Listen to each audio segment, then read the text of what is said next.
مولاي صل وسلم دائما أبدا على حبيبك خير الخلق كلهم نبوي سيرة سيد الكونين والثقلين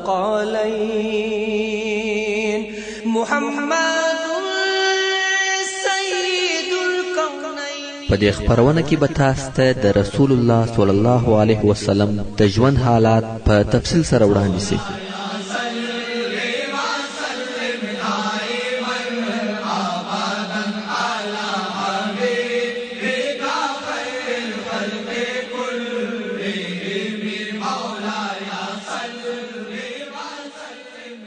تعليم الإسلام.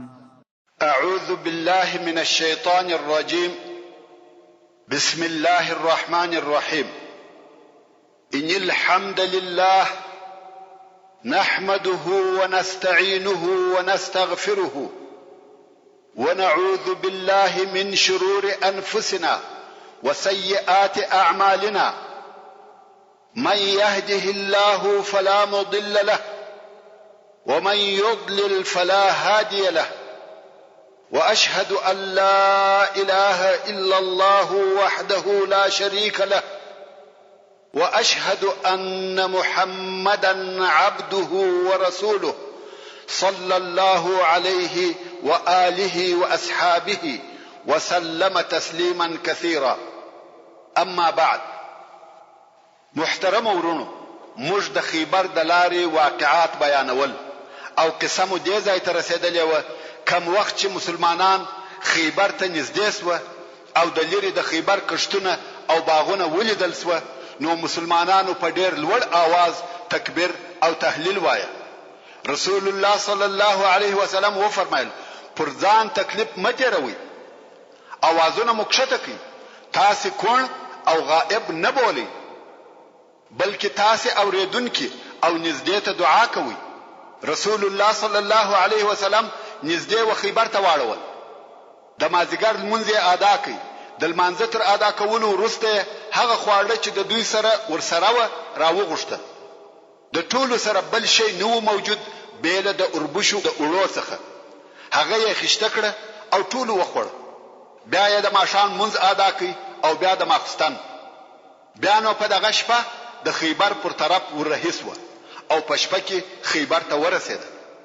په هغه شپه چې مسلمانان و خیبر ته ورسېده، الله جل جلاله د خیبر پر یهودو خوب غالب کړي. ټول بیده دي او د رسول الله صلی الله علیه وسلم پر راتګ هیڅوک نه دي خبر. رسول الله صلی الله علیه وسلم دغه شپه چې په سهار کې جنگ شروع کیږي دالته نږدې و خیبر ته تیر کړ. د رسول الله صلی الله علیه وسلم دا عادت وو چې یو قوم ته به د شپې ورسېدی، په هغه شپه کې پر چا حمله نه کول، تر سهار یې انتظار ورته کاوه. کم وخت چې سهار سو، د سهار لمونځ په تاریکه کې ادا کړ او مسلمانان د حملې لپاره ځانونه تیاروي. خیبر خو په خپل ټوله مضبوطی قلاوی وي، مګر کښتونه یې چې ډیر زیات او پراخه کښتونه و ټول د قلاو پر شاوخوا و. دغه منطقه چې پر خیبر راګرځېدلې و ټول کښتونه او باغونه و، خاصتا د خرما باغونه. په دغه شپو کې چې د مسلمانانو د راتګ اوازې وې، د خیبر د بزګرانو او باغوانانو دا عادت وو. د مخه تر دې چې دوی کښتو ته راووځي، اول به سپاره نفر راووتل، شاوخوا به معلومات وکړي چې د مسلمانانو لښکر خو به نه وي راغلی، څوک خو به حمله نه را باندې کوي. که به څوک نه و، بیا به سپاره نفر بیرته ننوتل او باغوانانو ته به خبر ورکړي چې څوک نسته ورووځي. بیا به بزګران د کارو دپاره وروتل. په دغه شپه الله جل جلاله پر دوی خوب مسلطه کړي. ټول پس له لمرختو راویښتو. عادت دا و چې سپاره نفر به تر سپېدو د مخه راوته چې معلومات وکړي او بزګران به د سپېدو سره راوته. خو په دغه ورځ ټول تر لمرختو وروسته راویښتو چې ویې کتل لمر راختلی و او د بزګرانو د خپلو کارو تلوار و.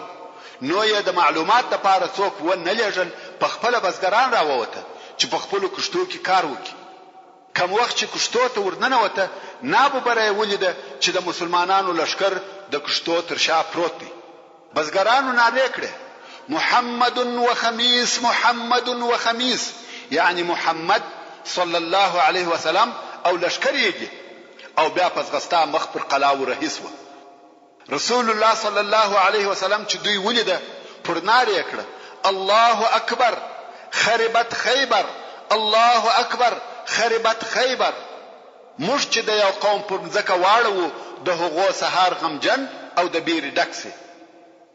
دا د خیبر د فتح اوله علامه او خیبر ته د مسلمانانو د رسیدلو حالت و.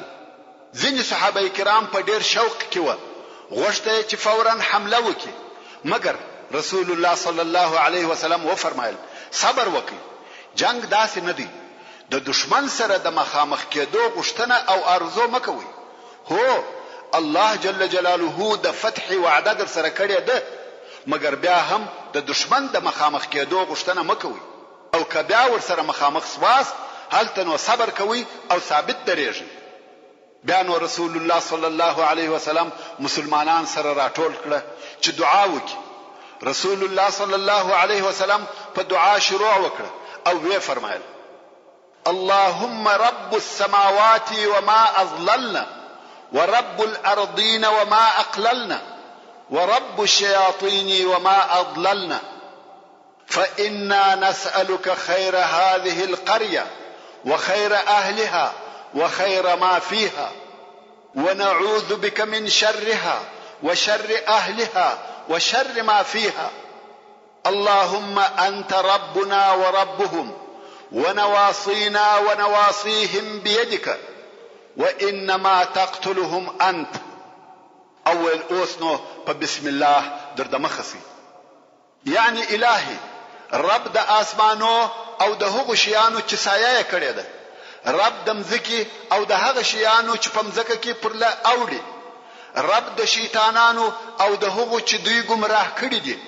موږ ستاسو څخه دغه کلی او د هغه د اهل او هغه چې پکښې دي خیر غواړو، او پتا سره د شر څخه دغه کلی او د شر څخه د اهل د کلی او د شر څخه د هغه څه چې په دا کلی کې دي پناه غواړو. الهي ته زموږ او د دوی رب یې، زموږ او د دوی اختیار ستا په قدرت کې دی، او خامخا دغه د دوی وژنه ته کوي. یعنی که څه هم په ظاهره مسلمانان ورسره جنگیږي او وژني، مګر په حقیقت کې د دوی وژونکی الله جل جلاله دی. ځکه الله جل جلاله د سورة الانفال په 19 نمبر آیات کې فرمایي فلم تقتلوهم ولكن الله قتلهم وما رميت اذ رميت ولكن الله رمى. یعنی دغه کفار تاسو په خپل قوت سره نه دی وژلي، مګر الله جل جلاله وژلي دي، او نه دی وشتل کړي تا اے محمد صلی الله علیه وسلم په هغه وخت کې چې په ظاهر سره تا وشتل وکړه، لیکن الله جل جلاله دغه وشتل وکړه. که څه هم دغه آیات شریف په بدر کې نازل سو او موږ یې هلته پوره قصه او ترجمه درته بیان کړې ده، خدا په عمومي شکل سره د الله جل جلاله د طرف څخه تعلیم دی. یعنی هغه چې تاسو دشمنان وژني هغه تاسو نه یاست، بلکې الله جل جلاله یې وژني. نو ځکه رسول الله صلی الله علیه وسلم و فرمایل انما تقتلهم انت، چې د صحابه کرامو شی یقین سي چې شکست الله جل جلاله ورکوي نه موږ. او خیبر ته تر ننوتلو د مخه د صحابه کرامو نیت ښه صاف سي.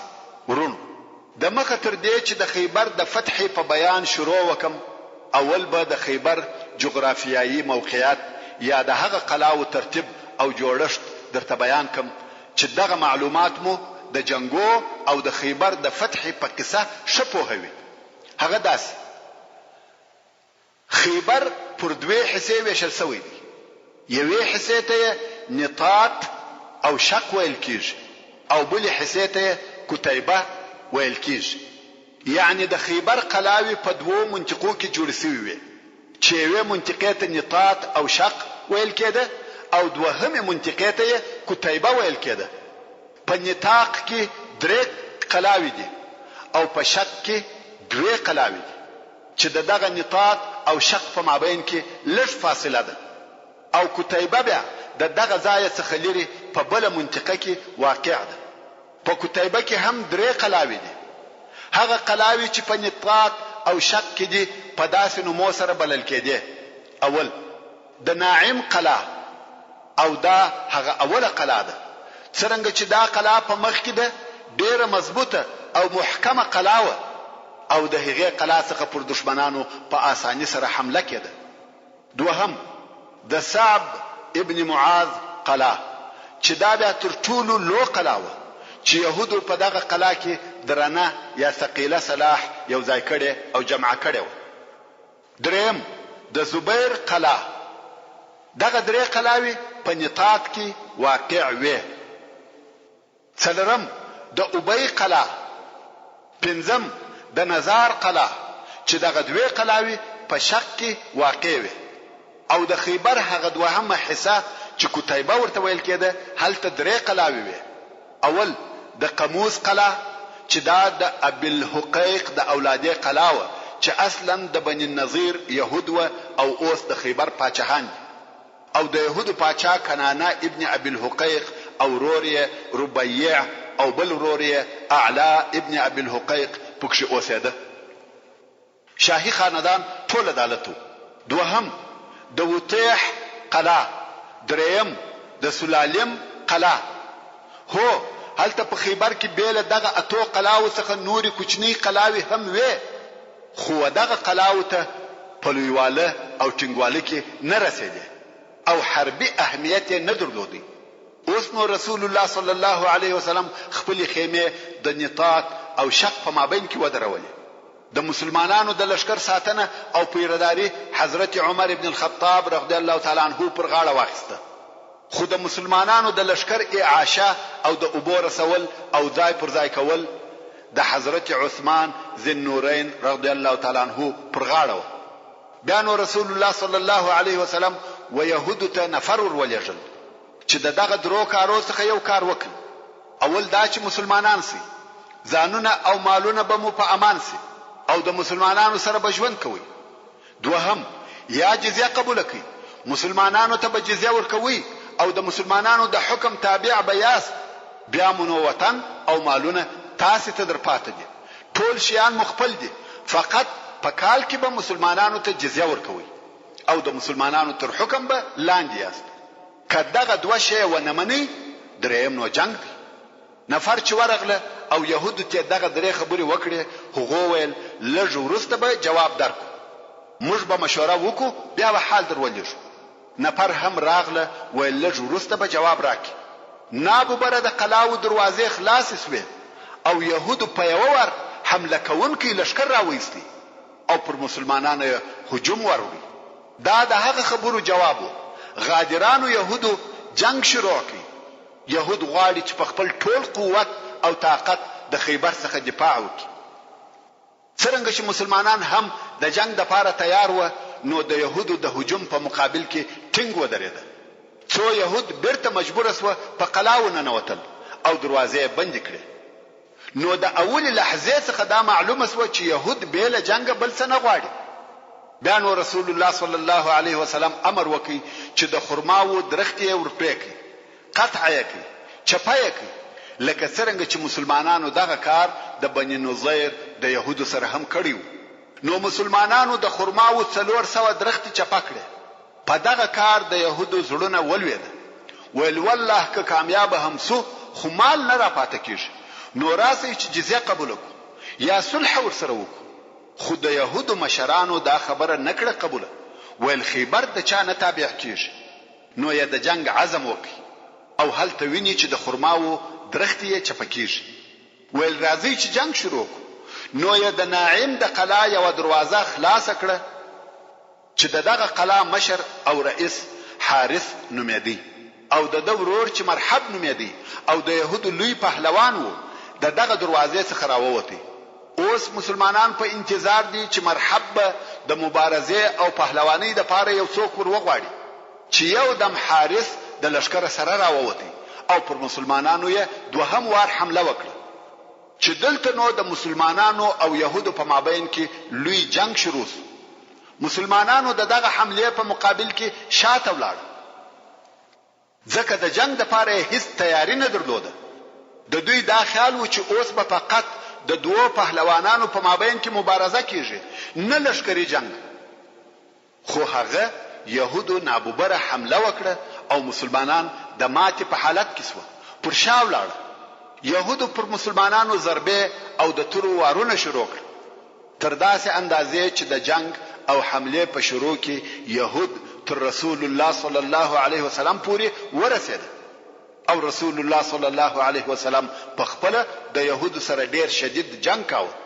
څو مسلمانان بیرته د رسول الله صلی الله علیه وسلم سره ټینګ شو او يهود یې پر شا کړ. يهود هم بیرته ولاړه، په قلاو ننوتل او دروازې پسې بند کړې. اوس نو د حمله او هجوم وخت د يهودو په لاس او اختیار کې دی. هر وخت چې زړه وغواړي هغه وخت د قلاو څخه راوځي او حمله کوي، او مسلمانان تر قلاو د باندې انتظار کوي، ځکه مسلمانان د حمله د پاره لار نه لري او قلاو ته نسی ورتلای. کوم وخت چې د يهودو دغه حمله پای ته ورسېده، رسول الله صلی الله علیه وسلم د استراحت امر وکړ. مسلمانانو ته وویل یو څه آرام وکړي. مسلمانانو د راحت لپاره ځانونه واچول، خو یو د مسلمانانو څخه چې نوم یې محمود ابن مسلمه و او د محمد ابن مسلمه رضی الله تعالی عنہ ورور و، ویل د چې هلته یو قلا ده بیل دغه مشهور قلاو څخه چې نومونه یې یاد شو. په هغه قلا کې څوک نه اوسېږي، بل خالی قلا یې ولیده، نو یې غوښته چې دغه ژغه څخه لري سي او هلته ګوښه یو څه آرام وکړي. محمود ابن مسلمه رضی الله تعالی عنہ ولاړی دغه خالی قلا و دیواله ته کښېنستی. خو يهودو دغه بل قلا څخه ولیدي چې یو مسلمان یوازې د قلا و دیواله ته ناست دی، نو ویل څوک دغه مسلمان وژني؟ مرحب پهلوان ویل زه وژنم. نو د یو بل ګوښه او پټ لارې څخه ورغلی او دغه قلا د دیواله سر ته وختي. دغه ځای څخه یو لو غټه ډبره یا د میچنې پل پر محمود ابن مسلمه رضی الله تعالی عنہ راوغورځول. محمود ابن مسلمه رضی الله تعالی عنہ دغه وارث څخه ډیر شدید زخمی شو، حتی د سر پوست پر مخ راولويدي، مګر په دغه وخت کې و نه وژل شو. د قلا د دیواله څخه راولاړ شو او ویني ځنی بهیږي. څو رسول الله صلی الله علیه وسلم ته ورغلی. رسول الله صلی الله علیه و آله وسلم و فرمایل د علاج وکي، خو تر علاج پورې نه ورسېدی او پس له څو لحظو څخه وفات او شهید شو، چې دا په خیبر کې د مسلمانانو اول شهید وو. اوس مسلمانان غواړي چې یو څه آرام وکړي، مګر څرنګه چې د دوی ځای د نطاط او شق په مابین کې وو، دلته يهودو د غشو وارونه پر شروع کړ. د شق او نطاط د دواړو طرفو څخه پر مسلمانانو غشي اوري او غشي هم مسلمانانو ته ورسیږي. مسلمانان ډېر په عذاب شو، په ټوله ورځ هیڅ آرام ونه کوي، ناستي او د ځانو څخه غشي ګرځوي. يهودو دون ډېر غشي پر وورول چې د رسول الله صلی الله علیه وسلم مبارکه ګوته هم وویشتل شو او زخمی شو. حباب ابن منذر رضی الله تعالی عنہ ورسول الله صلی الله علیه وسلم ته ورغلی او ویل یا رسول الله دغه ځای چې دغه اوس موږ پر اړولې دي، آیا دا د الله جل جلاله امر دی چې دلته واړو او که دا په جنگ کې رایه او نظر دی؟ رسول الله صلی الله علیه وسلم و فرمایل یا دا جنگی رایه او نظر دی. نو حباب ابن منذر رضی الله تعالی عنہ ویل یا رسول الله دغه ځای و دغه قلاو ته ډیر نږدې دي او د يهودو ټول جنگي خلق هم دلته دي. دوی زموږ په حال خبريږي او موږ د دوی په حال نه یو خبر، او د دوی غشي موږ ته را رسیږي خو زموږ غشي نه رسیږي، او موږ د دې څخه هم په امان نه یو چې د شپې حمله را باندې وکړي. نو که امر وکړي چې یو بل داسې ځای واړو چې دغه ضررو څخه په امان وي او هغه ځای د ځان د پاره قرارګاه وګرځو. رسول الله صلی الله علیه وسلم و فرمایل ستا نظر صحیح دی، مګر اوس نه. بیا به يهود وایي چې و بیرېده، نو مسلمانان ناس دي او د ځانو څخه غشي ګرځوي. دوی غوښته چې یو څه آرام وکړي، خو هغه ټول ورځ په دفاع او د غشو په ګرځولو تیر شو. تر ماښامه یې دغه حال و. څو شپه سوه او رسول الله صلی الله علیه وسلم امر وکړي چې درځئ او بل لرې داسې ځای واړول چې د یهودو غشي نه ورسېده. په دغه بل ورځ مسلمانانو د هجوم او حملې د پاره ځانونه تیار کړه. رسول الله صلی الله علیه وسلم و فرمایل چې بیل زما اجازه څخه به نه څوک حمله کوي او نه به وروځي. اوس چې د یهودو د قلا دروازې خلاص شوه او د یهودو سپاره پهلوانان د مبارزې د پاره راووته، د مسلمانانو څخه یو نفر چې د بني اشجع د قبیلې څخه وو، یعنی نه د مهاجرینو څخه وو نه د انصارو څخه، د رسول الله صلی الله علیه وسلم به اجازه پر یهودو حمله وکړه. غواړي چې خپل ځان او دلاوري ښکارا کړي، خو بدبختانه د یهودو د طرفه ووجل شو چې دا د مسلمانانو څخه دوهم نفر وو چې وجل کیږي. مګر د په باره کې رسول الله صلی الله علیه وسلم و فرمایل لا تحل الجنه للعاصي، یعنی سرکشه او هغه چاله چې اطاعت نه کوي جنت نسته. ځکه د رسول الله صلی الله علیه وسلم د طرفه واضحه او ښکارا امر سوی وو چې زما به اجازه به څوک حمله نه کوي، خو دغه نفر سره دغه امر نافرمانی وکړه. نو ځکه رسول الله صلی الله علیه و آله وسلم و فرمایل چې نافرمانه ته هغه چې اطاعت نه کوي جنت نسته. او دغه دروازې د خلاصېدو سره یو مریی راووتی چې د یهودو پسونه یې پیول. شپانو دی په داسې ډول سره راووتی لکه دغه پسونه چې پیایي، مګر دغه پسو سره د مسلمانانو ولشکر ته ورغلی او بیا رسول الله صلی الله علیه وسلم ته ورغلی ویل یا رسول الله ما ستا پر دین ایمان راوړی دی او وایم لا اله الا الله وانک رسول الله. رسول الله صلی الله علیه وسلم د په ایمان خوشاله سو. بیا شپانه وویل دغه پسونه زما سره امانت دي او زه بیرته یهودو ته نه ورځم، نو دغه پسونه تاسو اخلي؟ رسول الله صلی الله علیه وسلم و فرمایل یا. شپانه ویل نو څه وکم؟ رسول الله صلی الله علیه وسلم و فرمایل امانت باید بیرته خپل خاوند ته ورکول شي، که څه هم زموږ د دشمنانو څخه وي، موږ امانت مال نه اخلو. مریی ویل نو څنګه یې بیرته ورولم؟ که یهود زما په اسلام خبر سي وجنی می. رسول الله صلی الله علیه وسلم و فرمایل د دوی پر طرف یې وروشر. شپانه ویل ورکیږي. رسول الله صلی الله علیه و آله وسلم ویل ته وروشر. شپانه هم اطاعت وکي او پسونه د خیبر او قلاو پر طرف وروشر. اصحاب کرام وایي دغه پسونه د خپل قلاو طرف ته داسې رهیوه لکه شپانه چې ورهي کړی وي ترڅو چې قلا ته نه نوته. نو شپانه خپل امانت تسلیم کړي. بیا نو د مسلمانانو د طرفه حمله او هجوم شروع شو او دغه شپانه هم په دغه حمله کې ګډون وکړي. د اول وار د پاره په جنگ کې حصہ واخیسته او شهید کړه سو. په سهار کې مسلمان سو او د ماپښین تر مازه د مخه شهید سو. نو یې په اسلام کې هیڅ المنز نو کړی او شهید سو.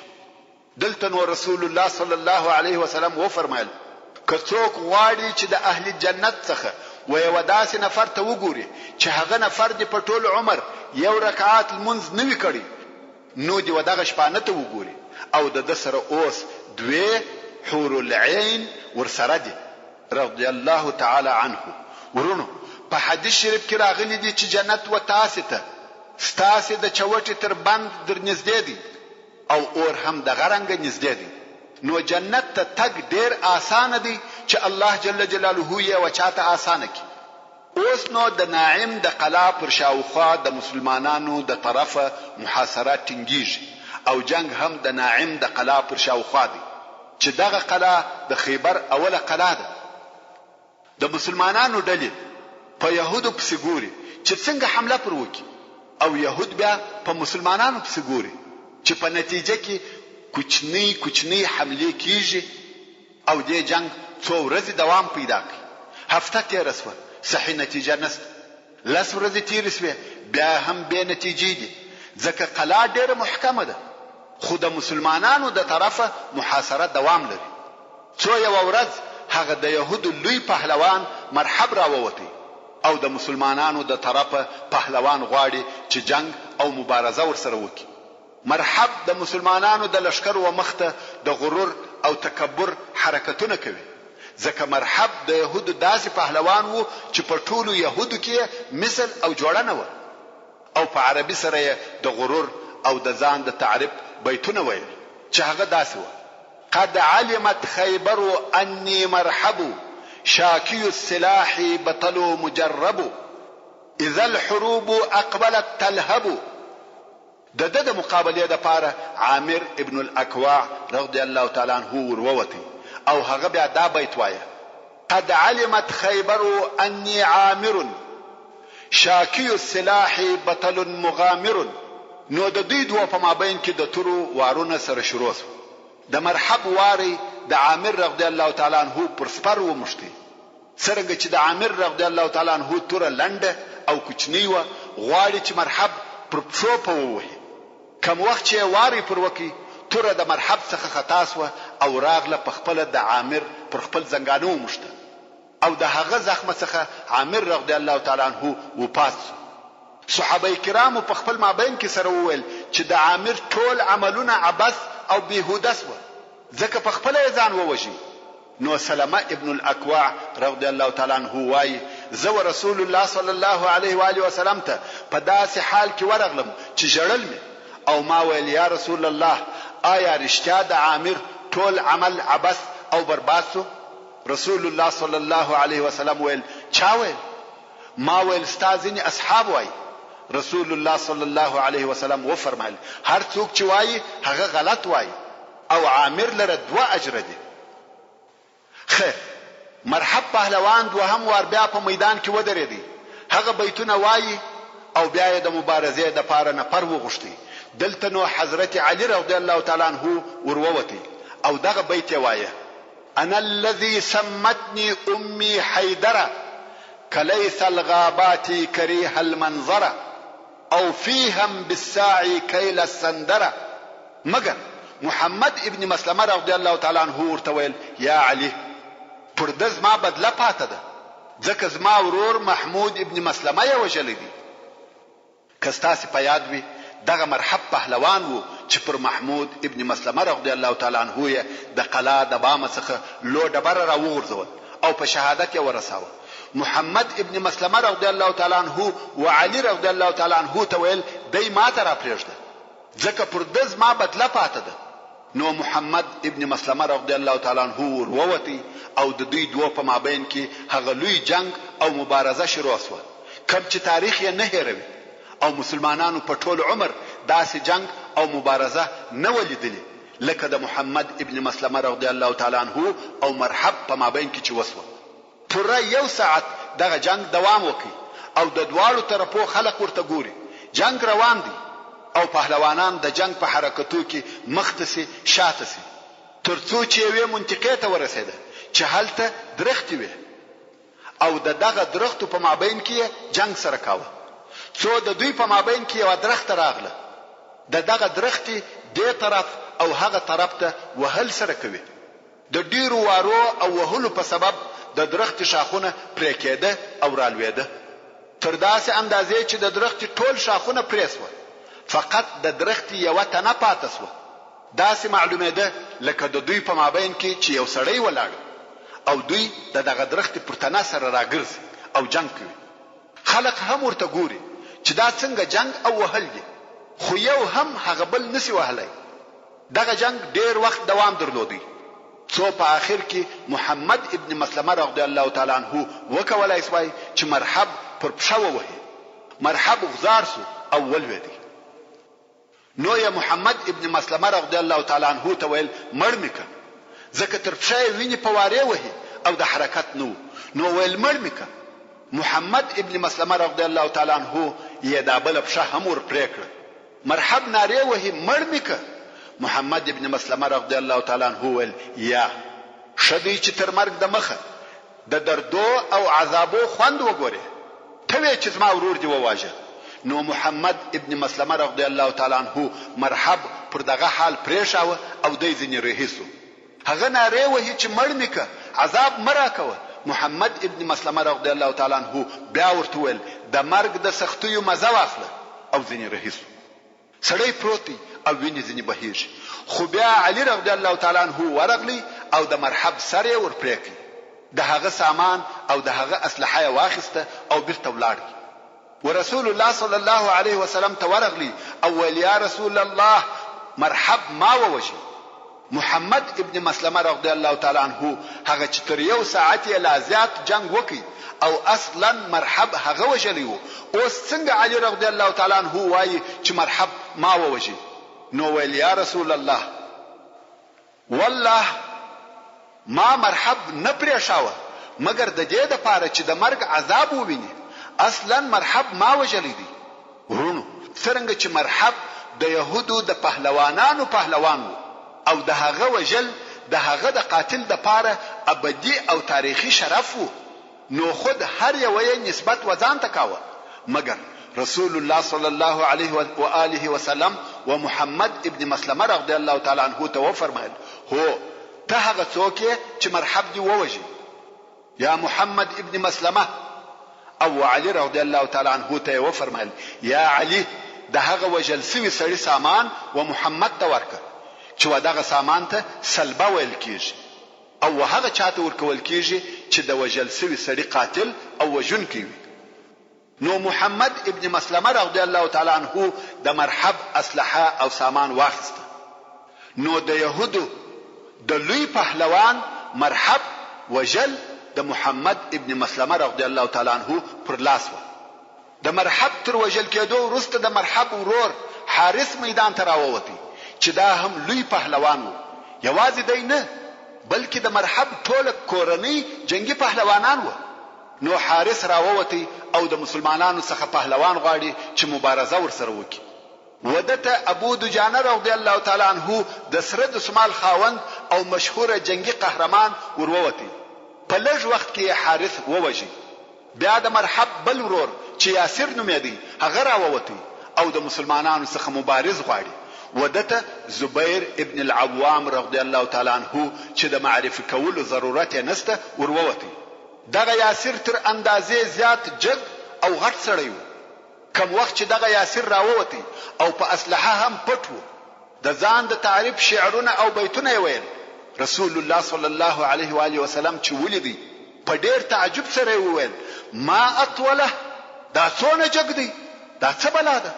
رسول الله صلی الله علیه وسلم دونه جګ سړی نه ولیدلی. نو یې پوښتنه وکړه ویل دا به 15 ذراعي وي؟ صحابه کرام وویل بلکې تر دغه هم جګ دی یا رسول الله. ذراع خو پیژنې چې د هغه وخت د اندازه کولو آله وه لکه د نن ورځې متر. مګر د ذراع په اوږدوالي کې خلک اختلاف لري. څوک وایي 80 سانتي کیږي څوک وایي 50 سانتي ده. په هر صورت دغه یاسر چې 15 ذراع سي لږ تر لږه 2.5 متره سو. کم وخت چې دغه جګ او غټ 2.5 متره یاسر میدان ته راووتی او د مسلمانانو د طرفه زبیر ابن العوام رضی الله تعالی عنه وروزی صفیه بنت عبد المطلب د رسول الله صلی الله علیه و آله وسلم عمه او د زبیر رضی الله تعالی عنه مور پر خپل زوی و بیرده. او دا هغه شزوه چې هیڅ بیره نه درلوده دا و بیرده. او رسول الله صلی الله علیه وسلم ته ورغله ویل یا رسول الله دا څه بلا ده بیرېږم چې زوی به مې رامړ کړي. رسول الله صلی الله علیه و آله وسلم وفرمایل یا ستا زوی وجنی ان شاء الله تعالی. نو زبیر رضی الله تعالی عنه وروتی او دا شعر وای قد علمت خیبر انی زبار قلم القرم غیر نقص فرار. نور بیتونه هم ویل او په جنگ شروع وسو. دې جنگ هم یو ساعت دوام وکړي. خو په آخر کې زبیر رضی الله تعالی عنه پر غټ یاسر قاتلانه حمله او واری وکړي او یاسر یې ووژي. دلته نو رسول الله صلی الله علیه و آله وسلم په لوړ आवाज تکبیر ووایه الله اکبر ځکه څوک دغه بلا وژلای شي. او رسول الله صلی الله علیه وسلم وفرمایل لكل نبی حواری وحواری الزبیر. یعنی هر نبی لره ناصر کومک کوونکی مخلص او صداقتمن سته خو زما ناصر او مخلص زبیر دی رضی الله تعالی عنه. او بیا د يهودو څخه عامر راووتی ودته حضرت علی رضی الله تعالی عنه وروتی او عامر یې ووجي.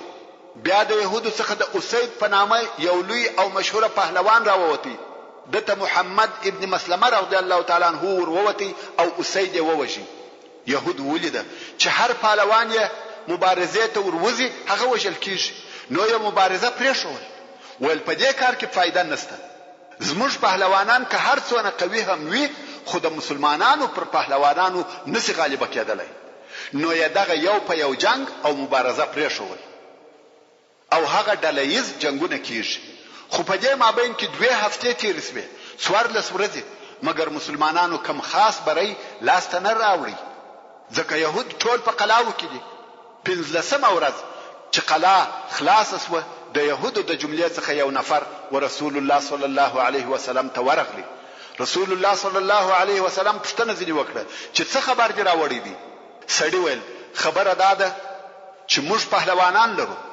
نفر او اسلحه لرو او به او خوراکه په دونه اندازه را سرسته چې په کلو یې نسو خلاصولای قسم په الله خیبر نه فتح کیږي رسول الله صلی الله علیه وسلم ورته ویل راغلی چې ما وبېروي يهودي ویل یا ویل نو د چیش د پار راغلی سړی ویل راغلیم امان در څخه غواړم ځکه زه په هیڅم چې ته خیبر فتح کوي او ټول يهود په هیږي چې خیبر فتح کیږي ځکه دا زموږ په تورات کې لیکلي دي چې ته به خیبر فتح کوي نو زه راغلیم د ځان او د خپل کورنۍ او مالو د پاره امان غواړم زه نه غواړم چې تاسو سره جنگ وکم سړی ویل دا چې ته قلا فتح کې او بیا مې بندي ونیسه تر هغه د مخه امان غواړم رسول الله صلی الله علیه وسلم هم امان ورکي او وی فرمایل هغه څوک چې جنگ نکوي وهغه لره امان دی رسول الله صلی الله علیه وسلم ته دغه نفر د خبرو څخه دا ور معلومه سو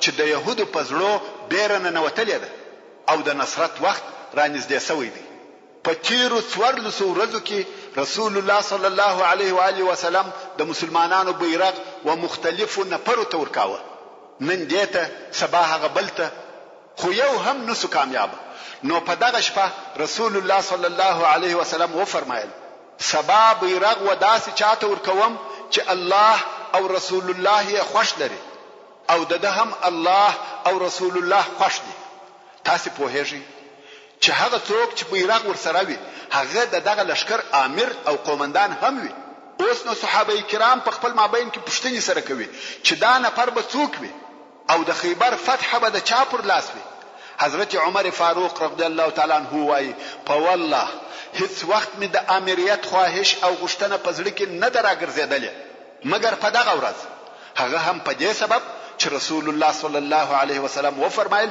چې الله او رسول الله دغه نفر خوښ لري نو هر نفر چې سبب بیرغ واخلي هغه څوک دی چې الله او رسول الله یې خوښ لري حضرت عمر رضی الله تعالی عنہ وایي چې زما د زړه غشتنه داوه چې دغه نفر زوای نو ټول اصحاب کرام په انتظار دي چې سبب بیرغ څوک واخلي حتی چې سبا سحر تر هغه خپل وخت د مخه راوښتو او په دې انتظار و چې بیرغ به څوک واخلي کوم وخت چې سحر سو د سحر تر منځ ورسته رسول الله صلی الله علیه وسلم و فرمایل علی چیرې دی یو د اصحاب کرام وویل یا رسول الله د هغه سترګې خوږیږي ول ورسره رايول صحابه په سبلاړي حضرت علی رضی الله تعالی عنہ یې راوستي رسول الله صلی الله علیه و آله وسلم ورته ویل یا علی صدر ته پېښه ده هغه ویل یا رسول الله سترګې می خوږیږي تر داسې اندازې چې والله نه دشت وینم نشیله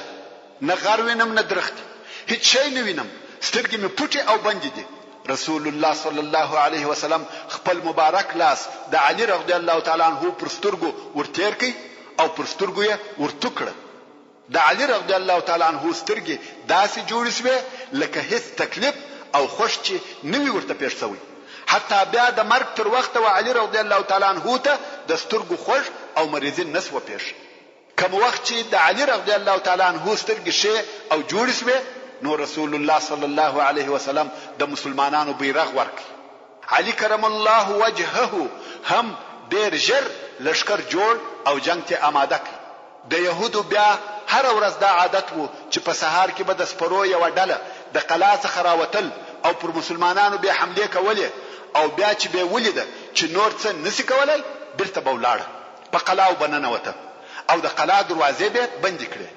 دا یې د هرې ورځې کار و. نو په دغه ورځ چې علي رضی الله تعالی عنہ بیرغ واخیستی بیا هم يهود راووتل، خو علي رضی الله تعالی عنہ د خپل لشکره سره پر شاتلی. د يهود په مقابل کې عقب نشینی کول. يهود فکر وکړي چې مسلمانان ماتیږي او شکست خوري. نور هم پسې ور د مخه سو. علي رضی الله تعالی عنہ پر شازي او يهود پسې ور د مخه کیږي. اصحاب کرام په تعجب کې دي چې دا څه پیښه ده، زموږ لشکر ولې د ماتې په حالت کې دی؟ نور مسلمانانو کولای شوای چې پر يهودو حمله وکړي، مګر دا اجازه نشته چې څوک تر بیرغ ور د مخه سي. علي رضی الله تعالی عنہ نور هم پر شاره هدي. يهود برته ځین را وګرځیدل. د هغو په زړه کې هم یو څه شک پیدا شو. کوم وخت چې يهودو په برته را ګرځېدو شروع وکړه، غواړي چې قلا ته ننوځي، هلته د دوو طرفو د کمینه څخه مسلمانان را وګرځیدل. علي رضی الله تعالی عنہ د مخله د قلا د دروازې په چپه او راسته طرف کې دوه کمینه ورته نیولې و.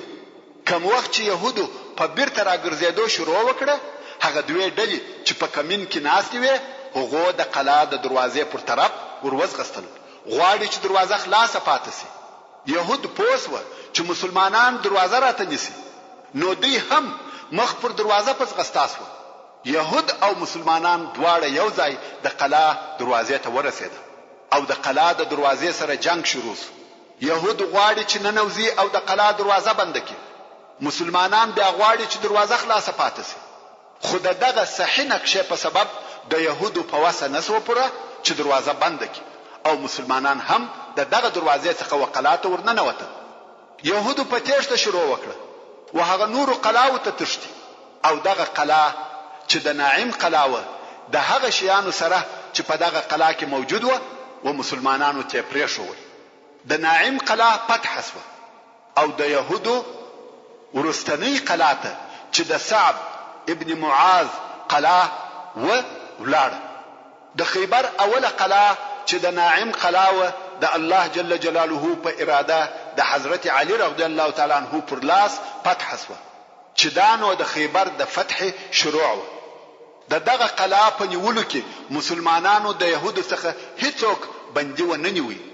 ټول يهودو وکولای شوای چې وتښتي او ځانونه خلاص کړي.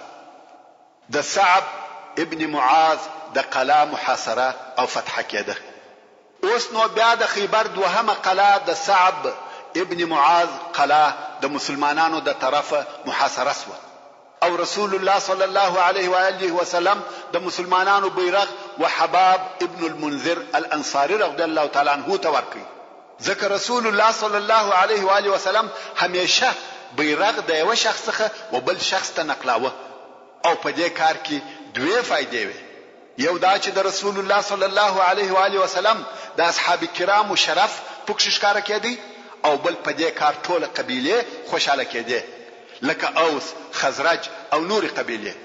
نو ځکه بیرغ به همیشه د یو نفر څخه و بل نفر ته نقلېدی. اوس نو هغه قلا چې مسلمانانو فتح کړه چې د ناعم قلاوه هلته خوراکي مواد ډیر نه پراته، ځکه اصلا و دغه قلا ته خوراکي مواد د دغه بل قلا څخه چې د صعب ابن معاذ قلاوه راتله او فقط دونه خواړه ورته راوړل کېده چې د دوی بسیده یا گزاره پکېده. څنګه چې د مسلمانانو خپل خوراکي مواد خلاصوي و او په دغه قلا کې هم مسلمانانو ته دونه خوراکي مواد په لاس نه ورغله چې د دوی گزاره پوسی، نو په مسلمانانو کې لوږه شروع شو. تر داسې اندازې چې د بني اسلم قبیله دا هغه څوک دي چې په حدیبیه کې هم د رسول الله صلی الله علیه و آله وسلم سره ملګری و او اوس په خیبر کې هم ورسره دي. دغه د بني اسلم قبیله په مدینه منوره کې د انصار سره ژوند کاوه. نو دغه بني اسلم ورسول الله صلی الله علیه وسلم ته په شکایت ورغله، ویل یا رسول الله لوږه په عذاب کړو. د لوږه څخه شکایت کاوه او د رسول الله صلی الله علیه وسلم سره هم د خړولو د پاره شی نو موجود، پوره لشکر دی او خاړه نه لري. نو رسول الله صلی الله علیه وسلم دعا وکړه او ویل الهی ته د دوی په حال خبر یې، دا درته معلومه ده چې د دوی سره قوت او طاقت نشته او زما په لاس کې هم شی نشته چې و دوی ته ورکم. نو الهي و دوی ته هغه قلا ور فتح کې چې په هغه کې خوراکي مواد ډیر وي، خیر او برکت پکې وي. او د يهودو بیا هغه لو قلا او هغه چې خوراکي مواد ډیر پکې و، هغه دغه د صعب ابن معاذ قلا و چې دغه اوس محاصره ده. په دغه بل ورځ په سهار کې د يهودو د قلا څخه یو پهلوان راووتی چې نوم یې یوشع او د مسلمانانو څخه د جنگ او مبارزې د پاره نفر وغوښتي. حباب ابن المنذر رضی الله تعالی عنہ وروتی او يهودي ډیر ژر ووجي. بیا د يهودو څخه بل نفر راووتی، دا هم غواړي چې جنگ او مبارزه وکړي. ودته د انصارو څخه یو نفر وروتی، بیا هم يهودي ووجل شو. په دغه ورځ دغه یو په یو جنگ او مبارزه کېده. يهود د جنگ د پاره په ډلهیز ډول سره نه راووته او د قلا دروازه نس وخلاص. څنګه چې مسلمانان ډیر وژو، هلته د خیبر په شاوخوا کې د خرو یو غله ګرځیده. مسلمانانو دغه خره ونیول او حلال کړ. د خرو په پخولو یې شروع وکړه. مسلمانان وژي دي، د خړول د پاره شي نه لري، اوس غواړي چې خره پاخه کې او وی خوري. که څه هم په پخوا کې دوی د خرو غوښ نه خوړلې او دا عادت هم نه، مګر اوس د ډیر لوږې څخه مجبوره و. او رسول الله صلی الله علیه و آله وسلم هم نه دی په خبر. خو وروسته رسول الله صلی الله علیه وسلم د لشکر د خبر او حال نیولو د پاره پر لشکر ګرځېدی. ویل د چې دګونه باندې دي او په غوښو ډک دي. ویل دا څه شي دي؟ صحابه کرام ویل یا رسول الله، خرمو پیدا کړه او حلال مو کړه، غواړو چې غوښه وخورو. مګر رسول الله صلی الله علیه وسلم د خره د غوښو د خورلو څخه منع کړه او د خره غوښه حرام کړه. د خره غوښه په دغه وخت او دغه ځای کې حرام شوه.